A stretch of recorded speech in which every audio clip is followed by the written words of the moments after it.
What's up, YouTube? This is Too Raw for TV. All right, so now I believe we're 16 days away from Election Day. So now I'm starting to feel more comfortable talking about how states may vote, especially now that we've started early voting in, I think, virtually every state now, right?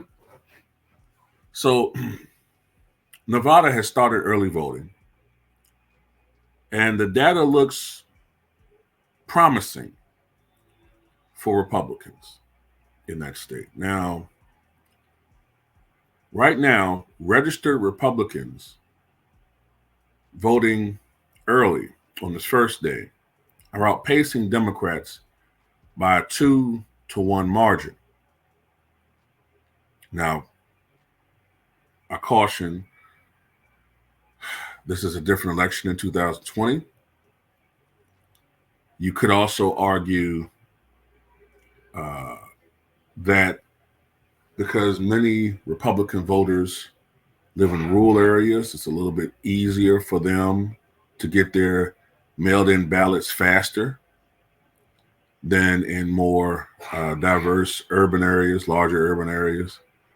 And maybe we need to see a week of this, or at least a week of this, to get a better feel on this. But I do want to say it's promising. If you're a Trump supporter, that Trump could win this state and be the first Republican since George W. Bush in 2004 to win the state of Nevada.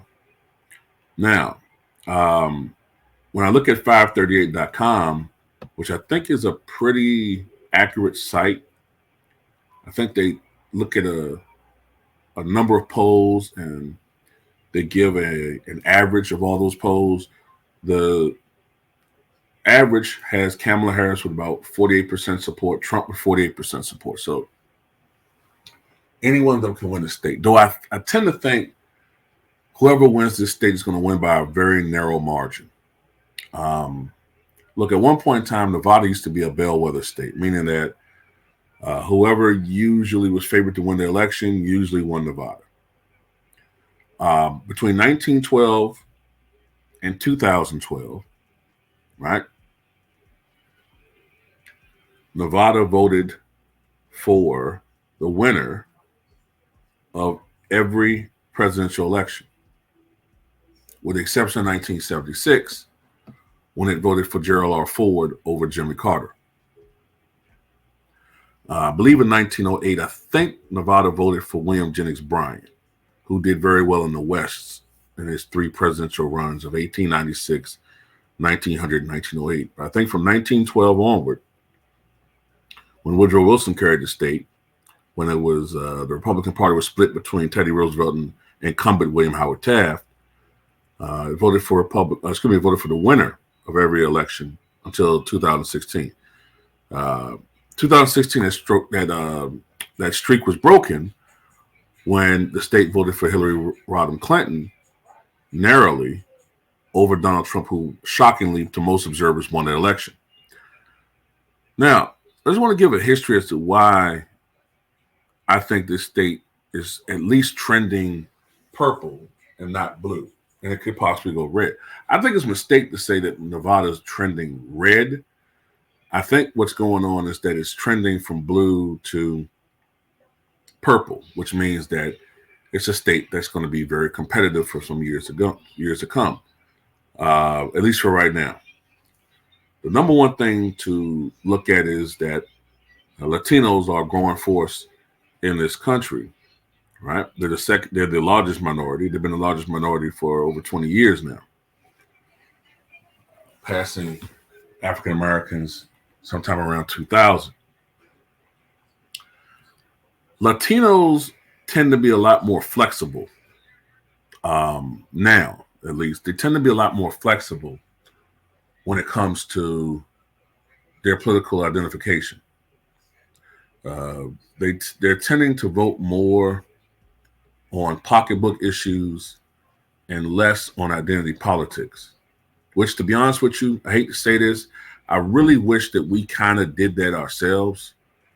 I mean, I know the scars of racism in this country, Jim Crow. It tends to blind us a little bit, but it pisses me off when we have these, like I mentioned in my video today, or was it last time I did a video? Whenever I did a video about, these political parties using celebrities to get people to vote, and they do that only in our communities because they can use these mascots that they can hire generally. These what I want to call they basically celebrities are pretty much like hype men. You know how you have like let's say our football team in high school is going to fight or play against, I should say, against another district powerhouse, and you have the hype man that are there to, maybe the gym teacher, the most popular gym teachers there to rally the school crowd and cheer them on. Let's cheer on our team, give them the morale and the energy to beat the opponent. It's kind of like what they do, man. Let's cheer for Team Blue. Let's cheer for Team Red. But other communities, they actually talk about issues. And with Latinos, they do that, man. And that's part of it. Latinos are becoming a little bit more, at least they're trending Republican. I tend to think that's because of social issues and the things the Democratic Party represent. I think that's part of it. But whatever the case may be, Latinos have been trending Republican, and that's why a state like New York and a state like California, while they're going to stay blue and very blue, I suspect that their margins, the Democrats or Kamala Harris, I suspect that her margin of victory in California, New York, and Illinois, to a lesser extent, is going to be reduced.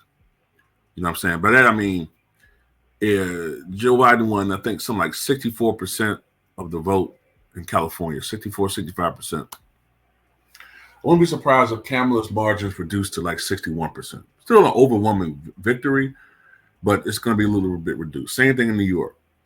I wouldn't be surprised if Trump may get close to 40% of the vote in New York. Still a landslide loss, but you'll see the erosion. It doesn't matter in those deep blue states, but in those states that tilt blue, then that could be the difference. Another thing is that the Republican Party has increasingly become the party of blue-collar America, which wasn't the case as recently as the 1980s into the 1990s. But Bill Clinton, old Bubba, you started seeing a reduction in that. Now, George W. Bush, portrayed himself as a Bubba, and he did get some disaffected Democrats to vote for him.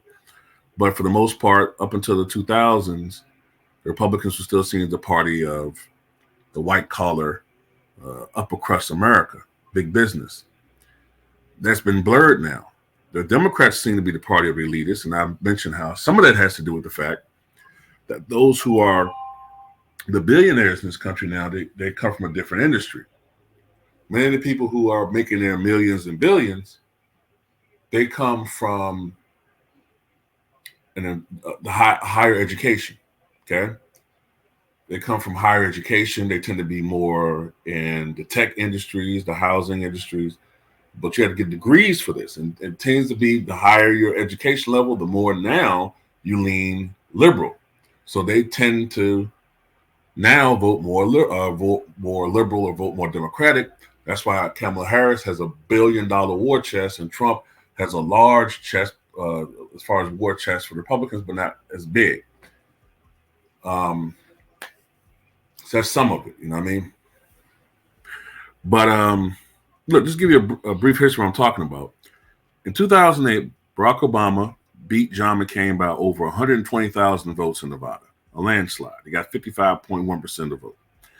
2012, he beat Mitt Romney by a reduced margin, but it was still close to 70,000 vote margin. He still got a hefty 52.4% of the vote. In 2016, Hillary Clinton beat Trump by about 30,000 votes in Nevada, so less than half what Barack Obama won by. and she even failed to get a majority of the vote, 47.9% to Trump's 45.5%. A lot of third-party voters in that election. Joe Biden was able to win against Trump in 2020. Now, of course, we had an economic collapse in 2020 and the pandemic to deal with. But his margin over Trump was not much bigger than Hillary's, 35,000 votes. Matter of fact, he barely got a majority, a little over 50% of the vote to Trump's 48%. So there's definitely a trend there of Democratic erosion and Republicans getting a little bit more of the vote each time in that state. Will this be the year that Trump flips it? Possibly, I don't know. But keep this in mind, though. This is how important Nevada is in these elections. It was the 2022 midterm Senate election where I think her name was Cortez Masto, I think, narrowly beat Republican Adam Laxalt to win that Senate seat for the Democrats. And it took days for that race to be called, and that race helped the Democrats to retain their majority in the Senate, a very narrow majority as that, but they were able to retain it. So that tells you how important Nevada is. And when you look at this election and how close it may be, even Nevada's 6 electoral votes will be pivotal, especially if, say, Trump wins 270, 268. Well, that tells you that Nevada is if he wins Electoral College 270, 268, or, something like 272, 266, that tells you the importance of Nevada. And it's one of the 7 swing states: Nevada, Arizona, Georgia, North Carolina, Pennsylvania, Michigan, and Wisconsin. Those are the 7 key swing states that are going to decide this election.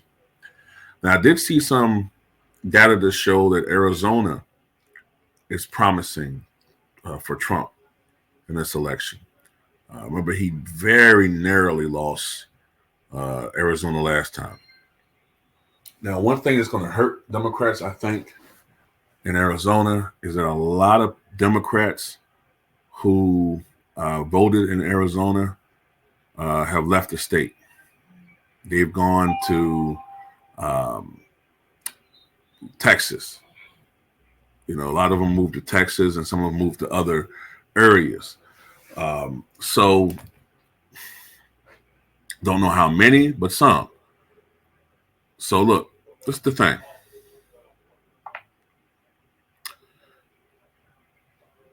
Trump got 232 electoral votes last time. Now, the Electoral College is a little bit different now because after the U.S. Census, and usually after the U.S. Census, there's a reapportionment of the Electoral College. The only time that didn't happen was after 1920.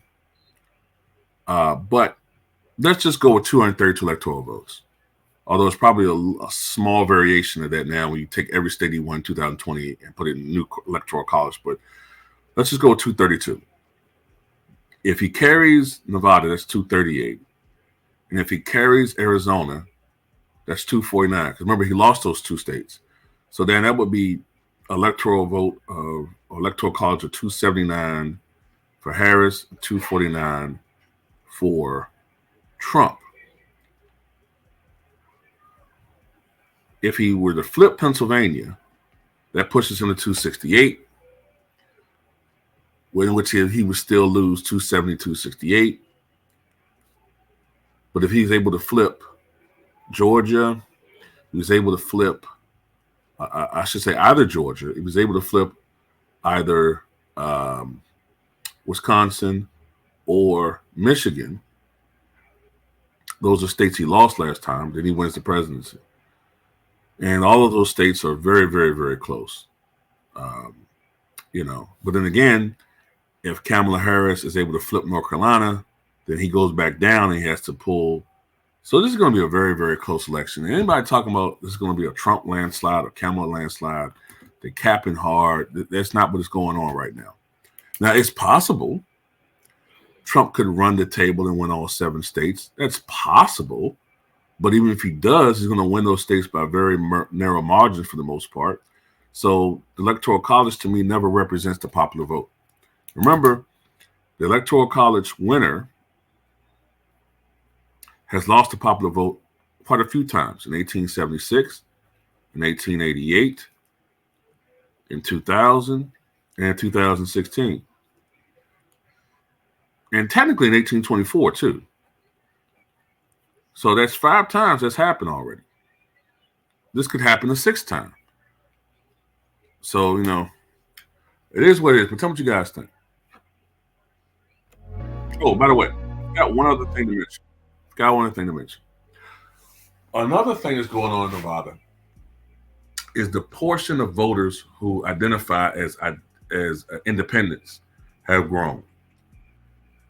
And I suspect that's a lot of Latinos. A lot of them, saying they're very flexible.